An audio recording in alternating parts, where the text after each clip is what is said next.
আসসালামু আলাইকুম সবাইকে, তোমাদের সবাইকে ইজি লার্নিং এর পক্ষ থেকে স্বাগতম। আজকে আমরা সেটের একটি গুরুত্বপূর্ণ বিষয় কার্তেশীয় গুণজ সম্পর্কে আলোচনা করব। তাহলে চলো দেরি না করে আজকের ক্লাসটি শুরু করা যাক। কার্তেশীয় গুণজকে মূলত ক্রস দিয়ে প্রকাশ করা হয় এবং সেট গঠন পদ্ধতিতে কার্তেশীয় গুণজ কিভাবে নির্ণয় করা হয়। যদি আমরা মনে করি a ক্রস b সমান দুইটা উপাদান x, y, x হবে হচ্ছে a এর উপাদান এবং y হবে হচ্ছে b এর উপাদান, আর ক্রোমোজোমের সেটকেই মূলত কি বলা হয়? কার্তেশীয় গুণজ সেট বলা হয়। ঠিক আছে, আমি তোমাদেরকে অঙ্ক করানোর মাধ্যমে দেখালে জিনিসটা আরো ক্লিয়ার হয়ে যাবে। আচ্ছা, তোমাদের বইয়ে উদাহরণ 12তে একটি অঙ্ক দেওয়া আছে।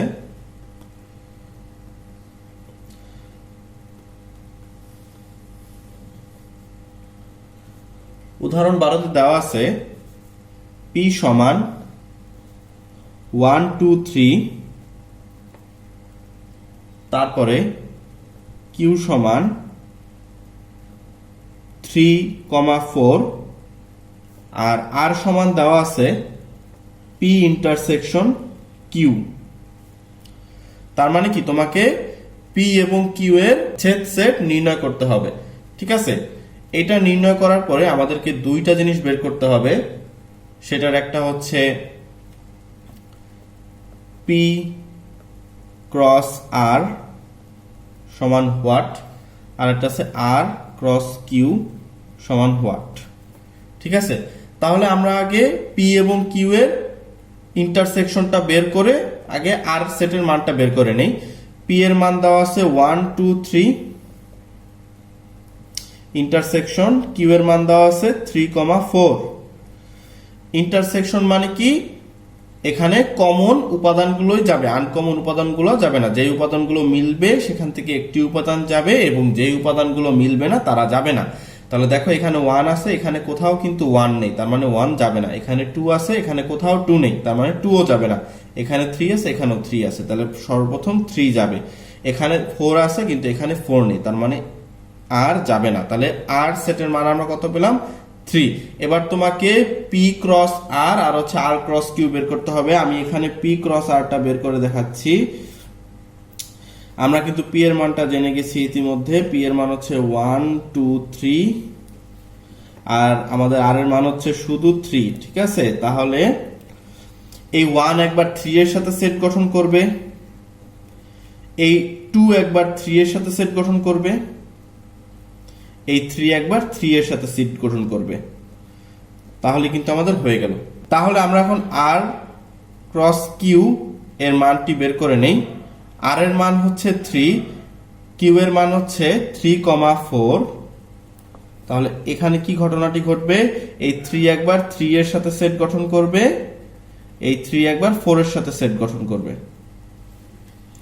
তাহলে দেখো, খুব সহজে আমাদের অঙ্কটি কিন্তু হয়ে গেল। ঠিক আছে, এবার আমরা তোমাদের বইয়ের 29 পৃষ্ঠার কাজের খ নাম্বার অঙ্কটি করব।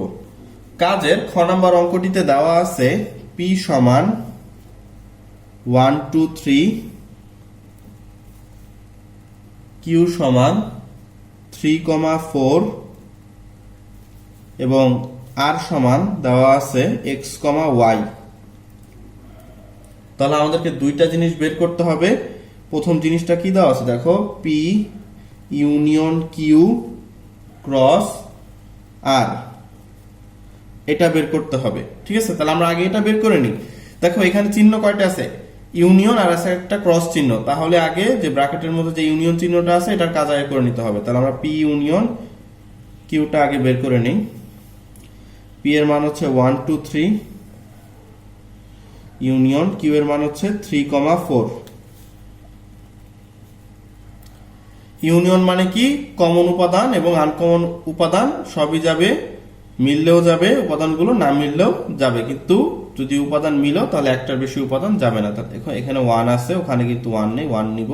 এখানে 2 আছে, এখানে 2 নেই, 2 ও নিব। এখানে 3 আছে, এখানেও 3 আছে, যেহেতু মিলে গেছে একটা নিব। আর এখানে 4 আছে, আমরা 4 ও নিয়ে নিব। এরপরে আমরা কার্তেশীয় গুণজটা বের করে ফেলি। পি ইউনিয়ন কিউ ক্রস আর, আমরা একটু মান বসিয়ে নিই। পি ইউনিয়ন কিউ এর মান হচ্ছে 1 2 3 4 ক্রস আর এর মান হচ্ছে এক্স কমা ওয়াই। তাহলে এখানে 1 একবার এক্স এর সাথে সেট গঠন করবে, 1 একবার ওয়াই এর সাথে সেট গঠন করবে। একইভাবে 2 একবার এক্স এর সাথে সেট গঠন করবে, 2 একবার ওয়াই এর সাথে সেট গঠন করবে। তারপরে 3 একবার এক্স এর সাথে আবার ওয়াই এর সাথে।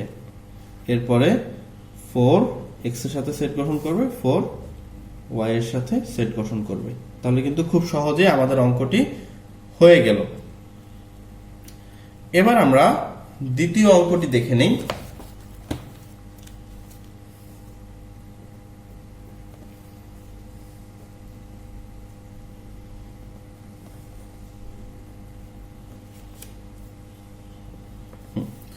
দ্বিতীয় অঙ্কটিতে চেয়েছে P intersection Q cross Q. তাহলে আমাদেরকে আগে পি ইন্টারসেকশন কিউ এর মানটা বের করে নিতে হবে।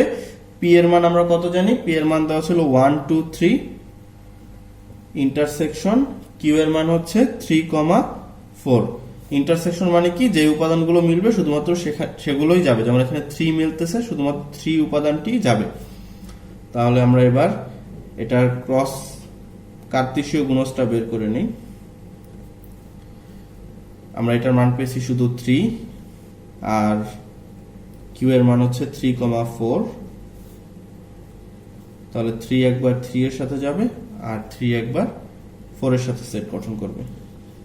তাহলে খুব সহজে আমাদের অঙ্কটি কিন্তু হয়ে গেল। তাহলে আজকের ক্লাসটি এই পর্যন্তই। তোমাদের যদি কারো কোথাও সমস্যা থেকে থাকে তাহলে আমাকে অবশ্যই কমেন্ট বক্সে কমেন্ট করে জানাবে। তাহলে ধন্যবাদ সবাইকে।